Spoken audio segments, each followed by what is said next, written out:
I overcame my fears to become the mother my daughter deserves. I called Jason as soon as I saw the test result. As soon as he picked up, I told him we needed to talk. He immediately sensed something was wrong and asked what had happened, his voice guarded. Taking a deep breath, I told him I was pregnant. A heavy silence followed before he finally asked if I was sure. I told him I had taken 3 tests, and all of them were positive. We met at a coffee shop near campus. Jason looked tired, and his usual confidence was replaced by unease. He told me he wasn't ready to be a father, that he had just started his finance career, and the timing was all wrong. I nodded, having expected that response. Carefully, he mentioned that there were options and that he could help cover the cost if I decided to take that route. Understanding what he meant, I said the word for him. He confirmed it, looking at me cautiously. I told him I had spent the entire night thinking about it, and had already made my decision. I was keeping the baby. His face fell, and he urged me to reconsider, reminding me that we were no longer together, and questioning how I would manage school and my future career. I assured him I would figure it out. His voice dropped to a whisper as he warned me that my parents would never accept this decision, that they would likely disown me. I knew he was right. My parents had worked tirelessly to give me an education, sacrificing everything for me to have a bright future. To them, an unmarried pregnant daughter would be an unbearable disappointment. Still, I stood by my decision. Jason sighed before finally saying he couldn't be involved. I told him I wasn't asking him to be. A week passed before I found the courage to tell my parents. When I arrived at their modest suburban home, everything felt painfully normal. Was cooking dinner, Dad was watching the news. But I knew that in a few moments, normal would shatter. I told them I was pregnant. Silence filled the room, heavy and suffocating. My mother's face drained of color, while my father's jaw clenched tightly. After a long pause, Mom finally asked if Jason was the father. I nodded. Dad, keeping his voice unnaturally calm, wanted to know what Jason planned to do. When I told them he had no intention of being involved, my father didn't hesitate. He stated that I would have an abortion, as if the decision had already been made. I immediately refused, telling them I was keeping the baby. At that, my mother started crying. She pleaded with me to reconsider, reminding me of my future, my career, and everything I was putting at risk. But I insisted that my future wasn't gone, it would just look different than we had all expected. My father, however, remained unmoved. He declared that if I chose to continue the pregnancy, I would have to do it without their support. My mother tried to argue, but he refused to back down. He wasn't acting out of cruelty, understood that. He was afraid that everything they had worked for would be wasted, that I would struggle and fail. Still, I stood firm. I told them I understood their stance, and with that, I left. I packed a backpack with clothes and walked out of the house that night, carrying only the $3,000 I had saved from my part-time job at the bookstore.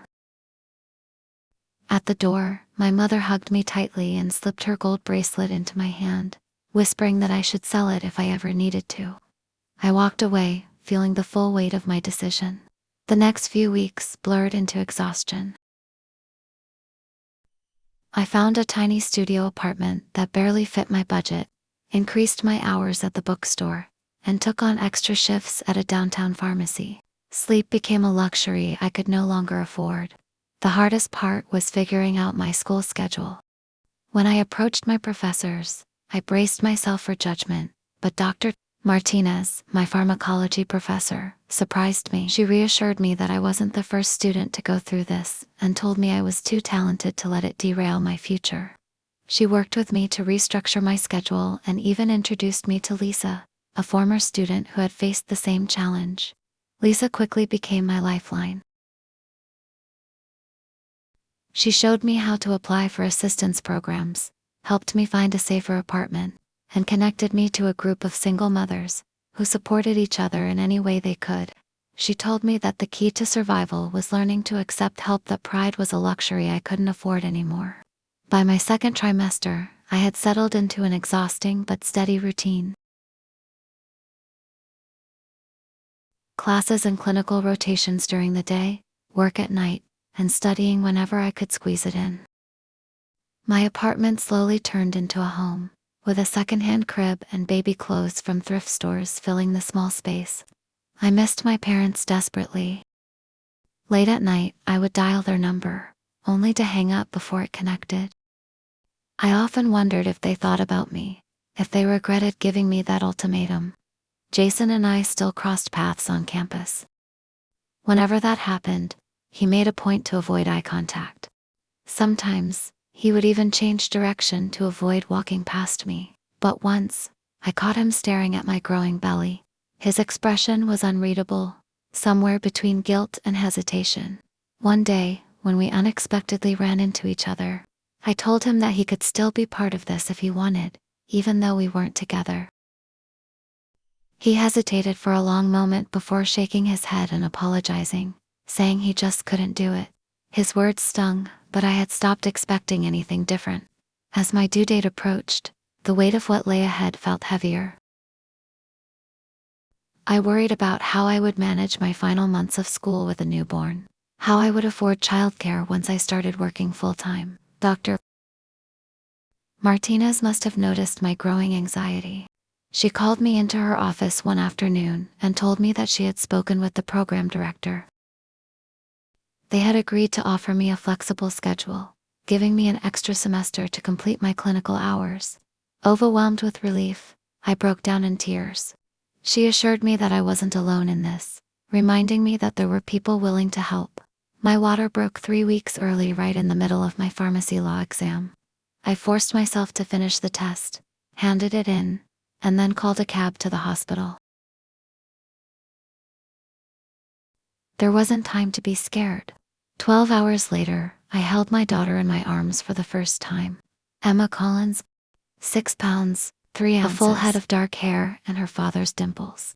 Holding her close, I whispered to her that it was just the two of us now, and we would figure it out together. The first few months were brutal. Emma was colicky, crying for hours on end. I showed up to class exhausted, taking notes while rocking her carrier with my foot.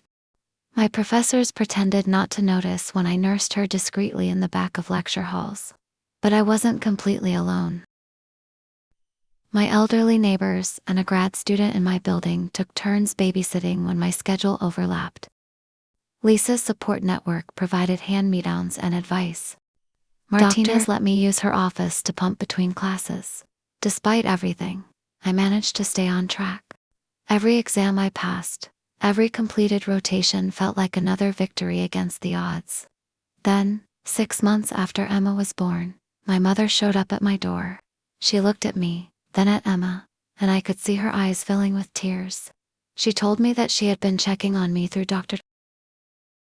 Martinez. As she took in the sight of my small apartment, the textbooks stacked beside baby toys, the neatly organized schedule on my wall, she whispered that I was really doing it. When she hesitated and finally asked if she could hold Emma, I handed her over without a second thought. She studied Emma's tiny fingers and softly admitted that she looked just like I had when I was a baby. When I asked about Dad, she sighed and told me that he was still stubborn, but that he missed me more than he would ever admit. We talked for hours that night. She told me about home, how empty it had felt without me. I showed her Emma's birth certificate, my grades, my plans for after graduation, and finally, she said the words I had been longing to hear. She wanted to help. I almost refused, pride tempting me to prove that I could do this alone. But Lisa's words echoed in my mind. So, I nodded and told her I would like that.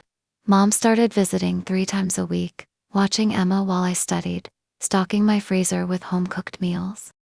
She never stayed overnight, telling Dad would take time, but her presence made everything feel more manageable. Graduation came faster than I expected. As I stood in line with my classmates, Emma strapped to my chest, I glanced toward the family section. I expected to see only my mother, but my father was there too. After the ceremony, he approached cautiously, his gaze fixed on Emma. After a long silence, he finally remarked that she had my nose. I hesitated before asking if he wanted to hold her. He nodded, and as Emma wrapped her tiny fingers around his, I saw something shift in his face. Quietly, he admitted that he had been wrong, that he had been afraid for me. But, he added, I had proved him wrong. It wasn't a full reconciliation. There were still wounds to heal. But it was a beginning. Sometimes the hardest paths lead to the most beautiful destinations. And sometimes, the family you thought you lost finds its way back, one step at a time.